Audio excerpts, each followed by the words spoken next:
भागवत पुराण दसम स्कंद 47वां अध्याय उद्धव जी तथा गोपियों की बातचीत और भ्रमर गीत। श्री सुखदेव जी कहते हैं,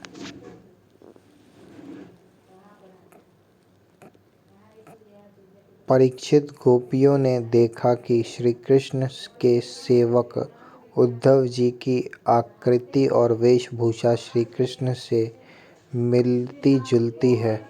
घुटनों तक लंबी लंबी भुजाएं हैं, नूतन कमल दल के समान कोमल नेत्र है, शरीर पर पीतांबर धारण किए हुए हैं, गले में कमल पुष्पों की माला है, कानों में मणि जटित कुंडल झलक रहे हैं और मुखारविंद अत्यंत प्रफुल्लित है। पवित्र मुस्कान वाली गोपियों ने आपस में कहा, यह पुरुष देखने में तो बहुत सुंदर है, परंतु यह है कौन, कहाँ से आया है, किसका दूत है, इसने श्री कृष्ण जैसी वेशभूषा क्यों धारण कर रखी है। सब की सब गोपियाँ उनका परिचय प्राप्त करने के लिए अत्यंत उत्सुक हो गईं और उनमें से बहुत सी पवित्र कीर्ति भगवान श्री कृष्ण के चरण कमलों में के आश्रित तथा उनके सेवक सखा उद्धव जी को चारों ओर से घेर कर खड़ी हो गईं। जब उन्हें मालूम हुआ कि ये तो रमन भगवान श्री कृष्ण का संदेश लेकर आए हैं, तब उन्होंने विनय से झुककर सल्लज हास्य, चितवन और मधुर वाणी आदि से उद्धव जी का अत्यंत सत्कार किया और तथा एकांत में आसन पर बैठाकर वे उनसे इस प्रकार कहने लगी। उद्धव जी, हम जानती हैं कि आप यदुनाथ के पार्षद हैं, उन्हीं का संदेश लेकर यहाँ पधारे हैं। आपके स्वामी ने अपने माता पिता को सुख देने के लिए आपको यहाँ भेजा है, अन्यथा हमें तो अब इस नंदगांव में गौओं के रहने की जगह में उनके स्मरण करने योग्य कोई भी वस्तु दिखाई नहीं पड़ती। माता पिता आदि सगे संबंधियों का स्नेह बंधन तो बड़े बड़े ऋषि मुनि भी बड़ी कठिनाई से छोड़ पाते हैं। दूसरों के साथ जो प्रेम संबंध का स्वांग किया जाता है, वह तो किसी न किसी स्वार्थ के लिए ही होता है। भौरों का पुष्पों से और पुरुषों का स्त्रियों से ऐसा ही स्वार्थ का प्रेम संबंध होता है। जब वैश्या समझती है कि अब मेरे यहाँ आने वाले के पास धन नहीं है, तब उसे वह धता बता देती है। जब प्रजा देखती है कि यह राजा हमारी रक्षा नहीं कर सकता, तब वह उसका साथ छोड़ देती है। अध्ययन समाप्त हो जाने पर कितने शिष्य अपने आचार्यों की सेवा करते हैं। यज्ञ की दक्षिणा मिली कि ऋत्विज लोग चलते बने। जब वृक्षों पर फल नहीं रहते, तब पक्षी गण वहाँ से बिना कुछ सोचे विचारे उड़ जाते हैं। भोजन कर लेने के बाद अतिथि लोग ही गृहस्थी की ओर कब देखते हैं। वन में आग लगी कि पशु भाग खड़े हुए। चाहे स्त्री के हृदय में कितना भी अनुराग हो, जार पुरुष अपना काम बना लेने के बाद उलट कर भी तो नहीं देखता। परीक्षित, गोपियों के मन, वाणी और शरीर श्री कृष्ण में ही तल्लीन थे। जब भगवान श्री कृष्ण के दूत बनकर उद्धव जी व्रज में आए, तब वे उनसे इस प्रकार कहते कहते यह भूल ही गए कि कौन सी बात किसने किसके सामने कहनी चाहिए। भगवान श्री कृष्ण ने बचपन से लेकर किशोर अवस्था तक जितनी भी लीलाएं की थी, उन सब की याद कर करके गोपियाँ उनका गान करने लगीं। वे आत्मविस्मृत होकर स्त्री सुलभ लज्जा को भी भूल गईं और फूट फूट कर रोने लगीं। एक गोपी को उस समय स्मरण हो रहा था भगवान श्री कृष्ण के मिलन की लीला का। उसी समय उसने देखा कि पास ही एक भौरा गुनगुना रहा है। उसने ऐसा समझा मानो मुझे रूठी हुई समझकर श्री कृष्ण ने मनाने के लिए दूत भेजा हो। वह गोपी भौरों से इस प्रकार कहने लगी। गोपी ने कहा, अरे मधुप, तू कपटी का सखा है, इसलिए तू भी कपटी है। तू तुम्हारे पैरों को मत छू। झूठे प्रणाम करके हमसे अनुनय विनय मत कर। हम देख रही हैं कि श्री कृष्ण की जो वनमाला हमारी सौतों के वक्षस्थल के स्पर्श से मसली हुई है, उसका पीला पीला कुंकुम तेरी मूँछों पर भी लगा हुआ है। तू स्वयं भी तो किसी कुसुम से प्रेम नहीं करता, यहाँ से वहाँ उड़ा करता है। जैसे तेरी स्वामी वैसा ही तू। मधुपति श्री कृष्ण मथुरा की मनिनी नायकों को बनाया करें। उनका वह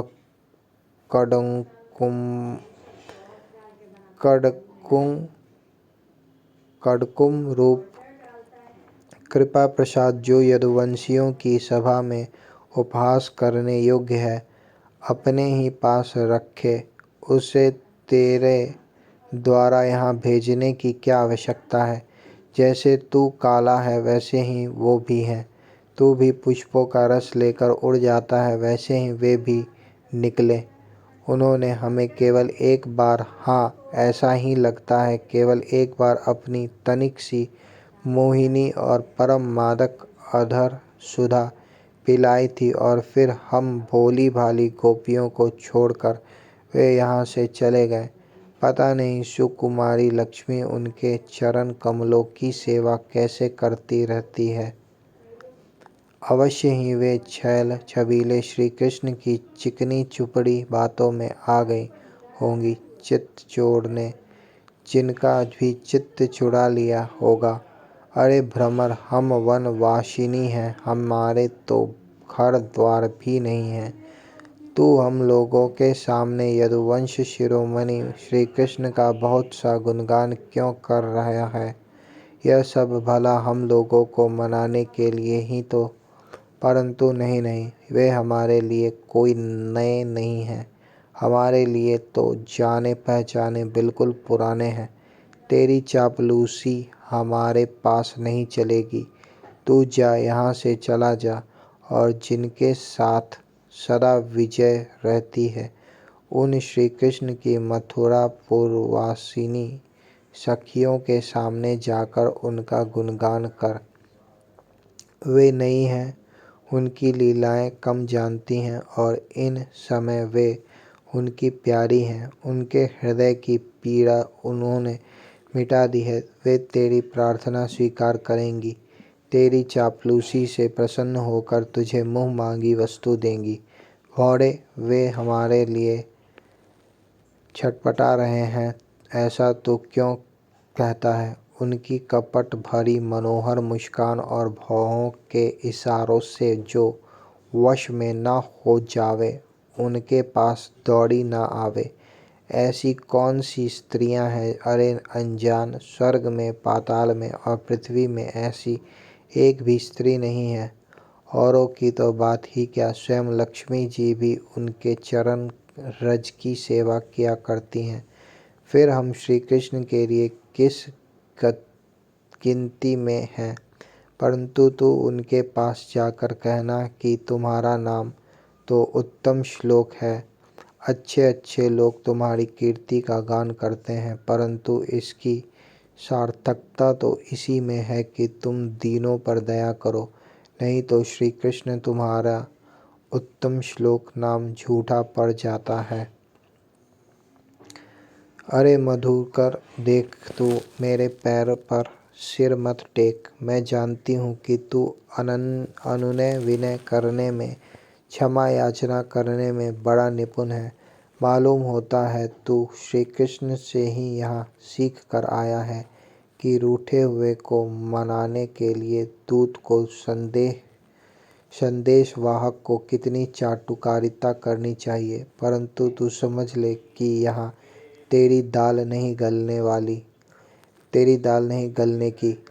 देख, हाँ देख, हमने श्री कृष्ण के लिए ही अपने पति पुत्र और दूसरे लोगों को छोड़ दिया, परंतु उनमें तनिक भी कृतज्ञता नहीं। वे ऐसे निर्मोही निकले कि हमें छोड़कर चलते बने। अब तू ही बता, ऐसे अकृतज्ञ के साथ हम क्या संधि करें? क्या तू अब भी कहता है कि उन पर विश्वास करना चाहिए? ए रे मधुप, जब वे राम बने थे तब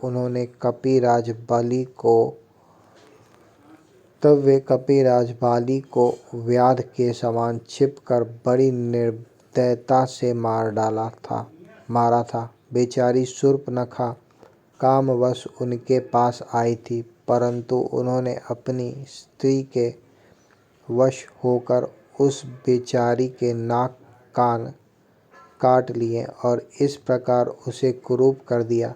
ब्राह्मण के घर वामन के रूप में जन्म लेकर उन्होंने क्या किया? बलि ने तो उनकी पूजा की, उनकी मुँह मांगी वस्तु दी और उन्होंने उसकी पूजा ग्रहण करके भी उसे वरुणापाश से बांधकर पाताल में डाल दिया। ठीक वैसे ही जैसे कौवा बलि खाकर भी बलि देने वाले को अपने अन्य साथियों के साथ मिलकर घेर लेता है और परेशान करता है। अच्छा, तो अब जाने दो, हमें श्री कृष्ण से क्या किसी भी काली वस्तु के साथ मित्रता से कोई प्रयोजन नहीं है। परंतु यदि तू यह कहे कि जब ऐसा है तो तुम लोग उनकी चर्चा क्यों करती हो, तो भ्रमर, हम सच कहती हैं, एक बार जिसे उसका चस्का लग जाता है वह उसे छोड़ नहीं सकता। ऐसी दशा में हम चाहने पर भी उनकी चर्चा छोड़ नहीं सकती। श्री कृष्ण की लीला रूप कर्णामृत के एक कण का भी जो रसास्वादन कर लेता है, उसके राग द्वेष सुख दुख आदि सारे द्वंद्व छूट जाते हैं। यहाँ तक कि श्री कृष्ण की लीला रूप का वह उसे छोड़ नहीं सकता। ऐसी दशा में हम चाहने पर भी उनकी चर्चा छोड़ नहीं सकती। श्री कृष्ण की लीला रूप कर्णामृत का एक कण का भी जो रसास्वादन कर लेता है, उसके राग द्वेष सुख दुख आदि सारे द्वंद्व छूट जाते हैं। यहाँ तक कि बहुत से लोग तो अपनी दुख से सनी हुई घर गृहस्थी छोड़कर अकिंचन हो जाते हैं, अपने पास कुछ भी संग्रह परिग्रह नहीं रखते और पक्षियों की तरह चुन चुन कर भीख मांगकर अपना पेट भरते हैं, दीन दुनियों से जाते रहते हैं, फिर भी श्री कृष्ण की लीला कथा छोड़ नहीं पाते। वास्तव में उसका रस, उसका चस्का ऐसा ही है। यही दशा हमारी हो रही है। जैसे कृष्णसार मृग की पत्नी भोली भाली हरिणियाँ व्याध के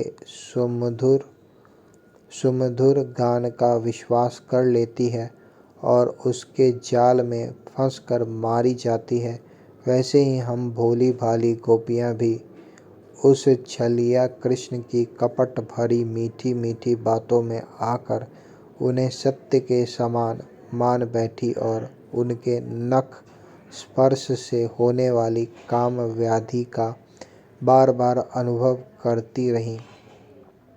इसलिए श्री कृष्ण के दूत भौरे, अब इस विषय में तू और कुछ मत कह।